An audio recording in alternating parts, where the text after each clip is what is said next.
Real grapes are very tasty.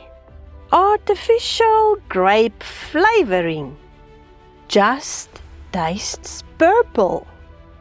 There's a lesson here, and it matters.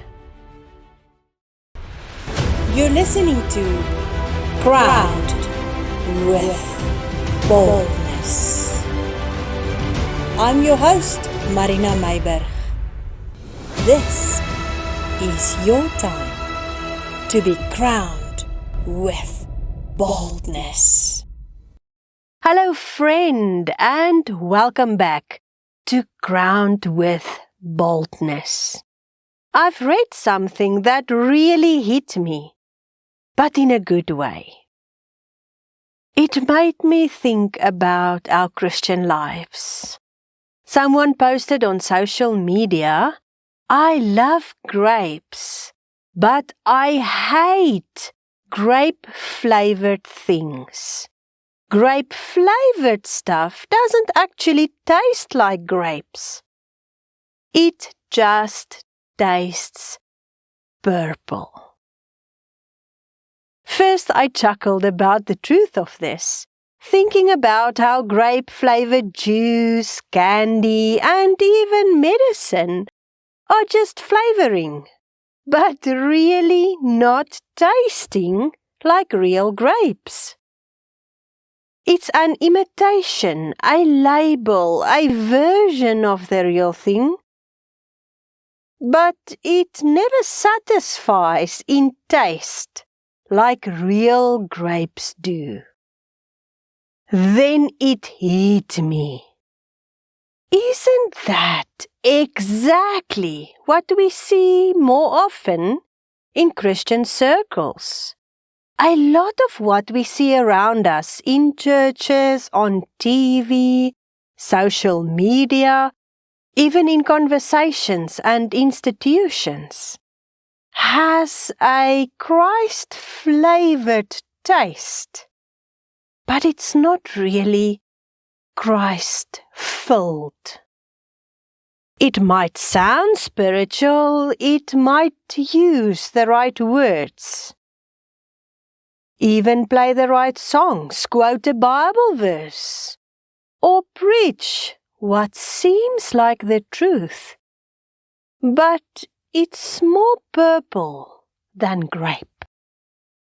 It's more about appearing Christ-like than being changed by Christ Himself.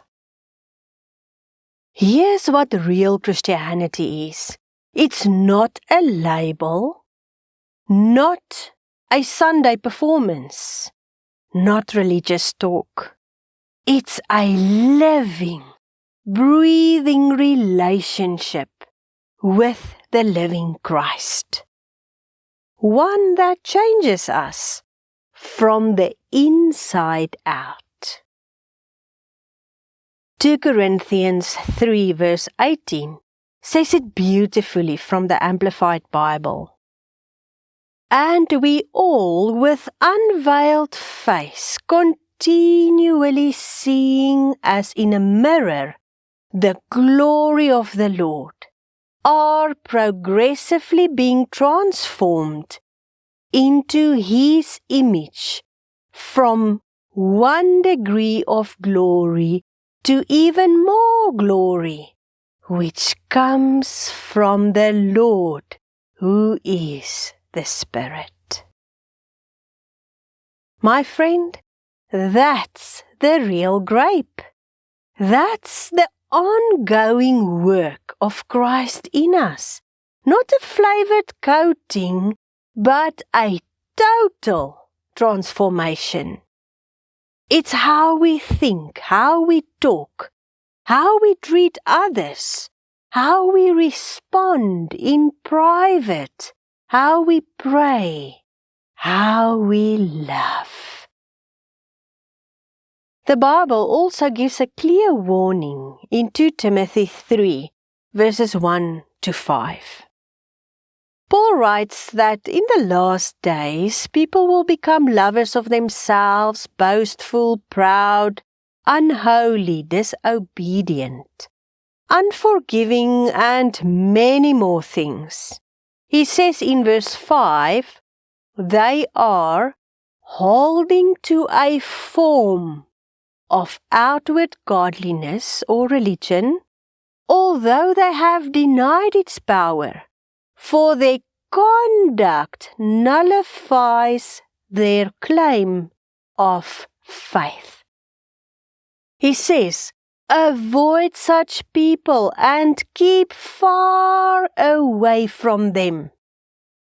In today's context, they are grape-flavored people, but not real grapes.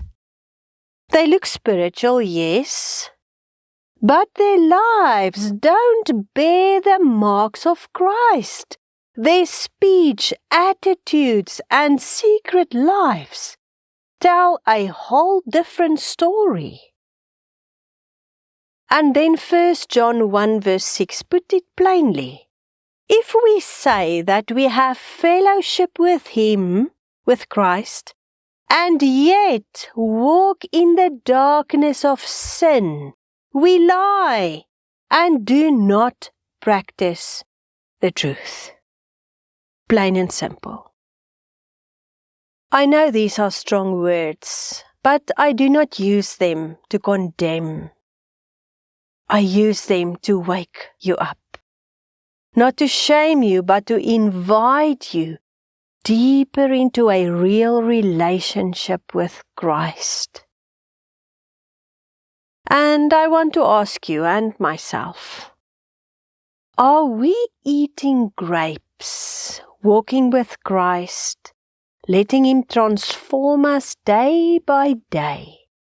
Or are we settling for grape-flavored religion, keeping the form without the substance? My friend, the world doesn't need more artificial Christianity. It needs believers who are truly filled with the life of Christ. People who shine with His truth, His love, His power, and His humility.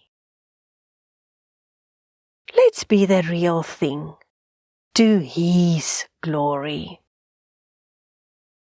Dear listener, please do not take this message lightly. Let's do some introspection in our own lives. Thanks for joining me. May your walk with Jesus be fresh, deep, and real, like sweet grapes of the vine Himself.